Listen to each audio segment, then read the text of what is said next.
All right, I'm Willow from Wilkesburg, but for those that don't know me, let me reintroduce myself. My name is Don Status, Ill Will, Willie Lynch, Fidel Castro, El Guapo, the Guapo, Mr. Steak and Lobster. Y'all niggas know me, man. Willie Rose, that's my nickname. Y'all is for boss and not gang.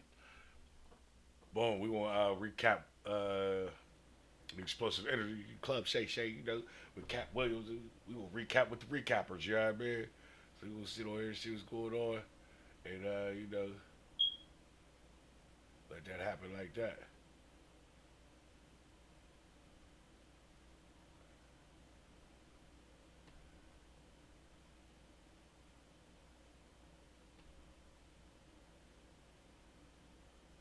Very fortunate enough, and we're gonna,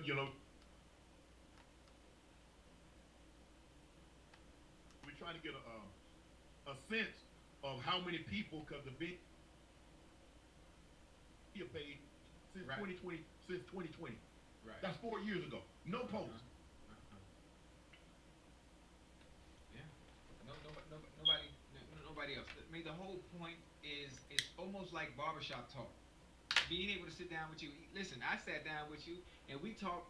You had to kick me. You had to kick me out. Yeah, You yeah, had to kick me out when I did Club Shay Shay because I was in such a yeah. You comfortable like we place. done? Yeah.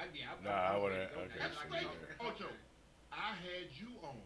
Ain't nobody say, well, why aren't you? Let's get to the meat and potatoes, don't I?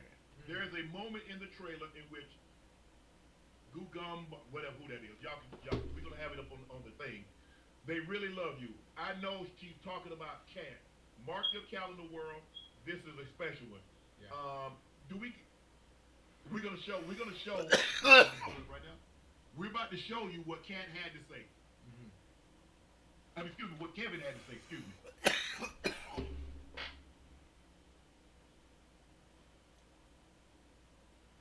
There being a line for him ever getting a standing ovation at any comedy club. He already had his deals when he got here. Have we heard of a comedian that came to LA and in his first year in LA he had his own sitcom on network television and had his own movie called Soul Plane that he was leading? No, we've never heard of that before that person or since that person. What do you think a plant is?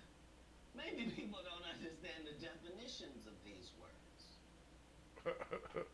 He just did his documentary with Chris Rock where he shows you that his whole upbringing in comedy was on the East Coast. Yeah, it was. So how simultaneously was he here in Los Angeles doing the same thing? It did happen. It did. That was Cat explaining Kevin Hart and how someone on the East Coast, primarily on the East Coast, able to come to the West Coast and his career Yeah, because basically he was like messing with Go ahead, Rockefeller and Ocho. Philly niggas because he was with I have a question. Baby Obviously, Soldiers I'm and not in the Beans. comedy space. I don't really understand. But when the opportunity presented itself for Kevin Hart, is it not about timing? Is it not about timing and you taking off at the right time, or you just peaking at the right time and coming to LA? What do most? Just a little intersection. I know people that know people, and somebody was saying when Katt Williams came to Pittsburgh, when Kevin Hart was just starting out, he probably didn't even have paper soldiers yet. He was in, he was in the club. They was with whoever they was with, and he was there, but he was just sitting on the sidelines. You know what I mean? Not really. You know what I mean? And Cat was there, giving him an opportunity because he was there with Cat. You know what I mean? So it's just things like that. When people come back, and I don't think Cat Williams is lying. It's just his perspective of in his reality. So you know what I mean. Everybody looks at things in a different light, and this is his light. This is how he looks at the things that's going on around him. You know what I mean? And nobody's like everybody's saying nobody's saying that he's wrong. Nobody's saying that didn't happen. Nobody's saying that's not the way it happened. You're just giving their perspective after he didn't say what he said. And some people want to fight or whatever. You know what I mean? But shouts out to Cat Williams, man. Let's keep it going. You know what I mean? Let's keep it real.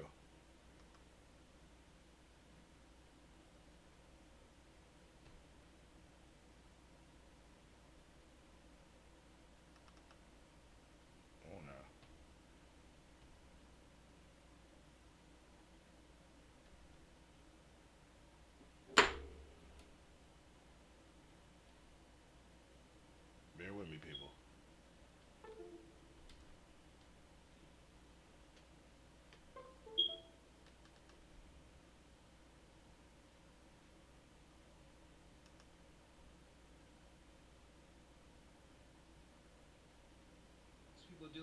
that want to be actors, that want to be producers, that want to be singers, writers, or whatever it may be.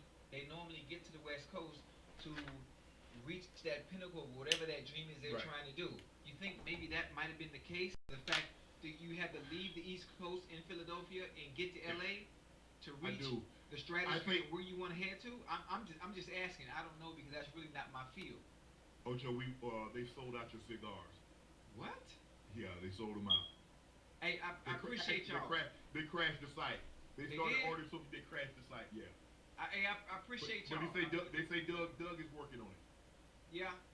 It's Okay. not used to handling that kind of traffic. I appreciate that. Thank you. Yeah. I appreciate that. I appreciate you. I think because I'm behind on child support, now I'm gonna be able to catch up because of you. And we gonna catch you up.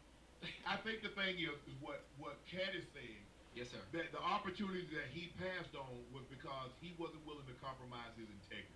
I care about none of that child support shit. That's a better understanding. And Kevin said, I didn't compromise anything. Right. I'm trying to get out of child support. Here's the sound about Steve Harvey. He had some things to say about Steve Harvey.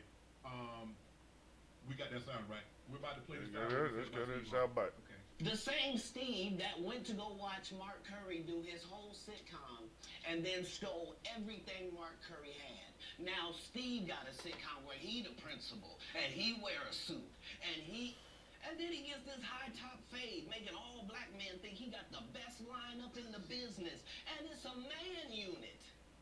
Then you ask him, why you not a movie star? I didn't want to be a movie star. This the same Negro that hated on Bernie with this same thing. I didn't want to be a movie star. No, you couldn't be a movie star. There are 30,000 new scripts in Hollywood every year. Not one of them is for a country bumpkin black dude that can't talk good over Cable and look like Mr. That's Potato Head. Kelly. That's heavy. You would have to have range. Oh, baby. That's what he said about Steve Harvey. I'll let people out there. I'm old enough to remember hanging with Mr. Cooper. If I'm not mistaken, Holly Robinson Pete was on that show. Yeah, I and remember then Steve Harvey had a show with he and Cedric the Entertainer. And so you can deduce whatever you is. I mean, did he steal it? I don't know. But you take whatever you want to take. That's what I do. I present the case. I said, hell, okay. I bet I heard that. Because at the end of the day, if let's just I've say been heard Steve it. is the prosecutor, He wasn't Katt saying is the things defendant. that Neither nobody one of them never get to heard decide. before. That's for the jury. Right. Okay, the listening audience is He the just jury. put it all in one I have a package. question though. and when presented it it comes to stuff like that, when it comes to on a platform let's say the like NFL, for example, when you see one play run a team that works, what does the following team do after watching film? What do they do? Yes. They steal the plays. Right. When it comes to the corporate world, when it comes to, let's say, apparel, company has a shoe, it's designed in a certain way. What do other companies do? They tweak it a little bit. You better tweak it a design lot the of bit. exact same shoe. Because So, Nike and Adidas, they got patents. Yeah, and you know, the businesses. silhouette is the same, but the brand is a check and 1.5, 3 stripes. But it looks exactly the same. I thought imitation is a form of flattery. If Yeah. someone is willing to take something that you've done and twist the art of it a little bit, is that a bad thing? Again, I'm Yes. not in that field. I don't know. If they're taking advantage of it. It's like a musician. Let me ask you a question. Hey. You're a musician. Right. And somebody takes your song and remakes it. And does a You okay rendition with- of it. You okay with that? Yeah, If they're that's not what I'm saying. compensating you, you okay with that? Not if imitation? not if they're not compensating. I see where you're going with that. I see where, listen, I see where you're going. I see where you're going with that. But again, I think something like that or something of that magnitude, it happens all the time in that field. I'm assuming so. Yeah. But it happens in so many different other fields as well. So what do you do in a situation like that when someone steals your material? What do you do? I'm just curious. I think the thing is with Katt's called him out. Okay. I think that's the approach that he took. Right. It's kind of like you and I do this. Mhm. Now we know eventually somebody else is going to come in space and do the nighttime space. Right. Or they're going to say, "Oh, we saw Nightcap with Unk and Ocho," Right. and so, or you just gonna pretend like we didn't exist.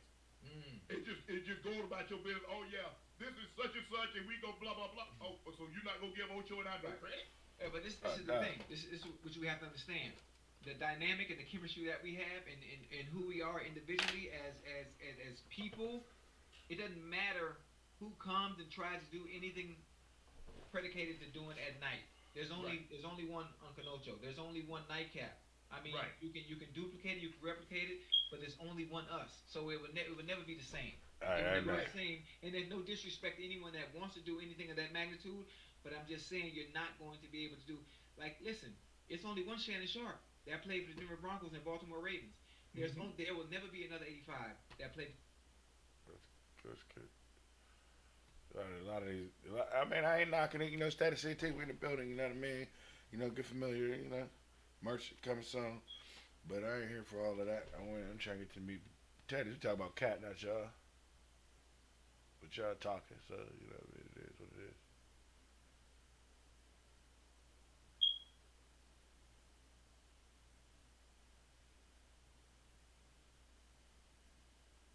How long you have to tell a joke Right. to refine it, to sharpen it before you're able to take it to a special? He said you just don't tell a joke. He said anytime somebody's tell a joke, more times than not, they've told that joke so many times to refine it, to sharpen it before Right. they take it. It's just like you. The likelihood, what's the likelihood you go out there and you in a game a play that you hadn't practiced? Yeah. Exactly. Yeah.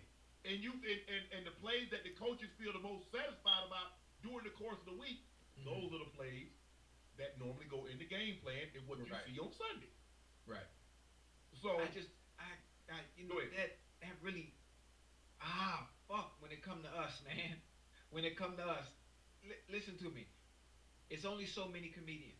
yes, It's only so many of us. It's only so many of us that have cracked into that upper echelon of stand-up shows, yeah, Netflix specials, mhm, HBO HBO. specials, yeah, um, and acting on the big screen. yeah, yeah, I'm thinking, my thinking is we need to keep us all tight and feed off of each other right, and help each other out to make sure we all are able to reach that plateau and that pinnacle mhm, of whatever comedy is to bring to you. But to have us going back and forth like this, I think it does us a disservice in that community, in that yeah, space. I'm talking about the comedic space. yeah. It's been a very few select. I mean, I go back. Bill They Cosby. talking about Cedric Go Entertainer. like you think. You do know. And for all these good white people, where this nigga want me to get in a dress with him. And I'm literally saying to everybody, why is he in a dress again? You already played the old lady as an FBI agent. We can play anything now. We can be playing a dog catcher this time. Why do we need to be in a dress? And I get so mad, I say, you don't want me. You want Brandon T. Jackson. And that's who they went and got. So yeah, I didn't like that. He just set that nigga out. And then Brandon T. Jackson also been on. All I did was say, He I got wanna like punch it there's up a couple so it's YouTube not videos of offensive him saying to like that was the real worst thing he niggas. ever And did. That's how I got in this position. Brandon T. Jackson And said, if I'm not mistaken, and Big Chad, Mama you can House correct me too. if I'm wrong, I think Brandon T. Jackson said he regrets playing that role. "There we go." If I'm not mistaken, Chad, pull that up. Maybe I'm wrong, and if I'm No, wrong, you are I'm not. going to apologize. But I could. You I are not think wrong. I read that somewhere I watched it. Wait, Which- he regret playing the role? Yes. Because he was the cop opposite Right. of Martin and Big Martin. Mama's too. Why would he regret? Why would he regret playing the role? Is there a He reason said behind he it? said he Putting regrets the it dress because on. his career went downhill after that. Putting that dress on. So he Nothing thinks his career went downhill because of the role I- he played in the movie? Ocho, all I can go by is what someone said. Ocho, see, here's the thing. If Yeah. somebody tells Ocho, if Rail tells you, "Oh, baby, that hurt my feelings," you don't get to just say, "Well, I don't know why it hurt your feelings." She just told you. You right? Yeah. So he said, now whether it can be true or not, but you can only go by what your feelings are. He believed that had something to do with his career not going in the direction that he believed it Putting that should dress have. on. That's him. That's his. It was about putting the dress on. I don't know why. I don't understand that. When you're really why good he at don't something- wanna when say you're really it. good at something, and obviously I'm not an actor. I've done some acting though. But when you're really good at something, and if you're really good at as good as you think you are, there's no role. Oh, that absolutely can- is. I mean, Absolutely. where you can be denied if you're good at your craft. there's a reason why some Denzel tells the story about how he turned down a role, and Uh-huh. it was supposed to be a role that he was like, he said the N word that would never die. They tried to electrocute him, they tried to hang him, Right. and he said, "Nah, I'm good with that." Okay. Well, Oh, there's certain things some there's roles certain are things that career aren't for you suicide, though. There's certain things that aren't for you. But but you have to pick it. Denzel's skill and ability to act with his range won't deny him any other jobs after that. But here's the thing: we don't know had he taken that role. Right. Sometimes you can take a role. It's Right. like coaching. Sometimes you take a job just because it's a head coaching job, and Yeah. you never get an opportunity to do that Right. because of what transpires there. Okay. I see where you're going with it. Obviously, Yeah. I don't know much about that space. I don't know much about. I just want to speak on that because also, uh, like I'm a chef, you know what I mean, and I work my way up to head chef, and then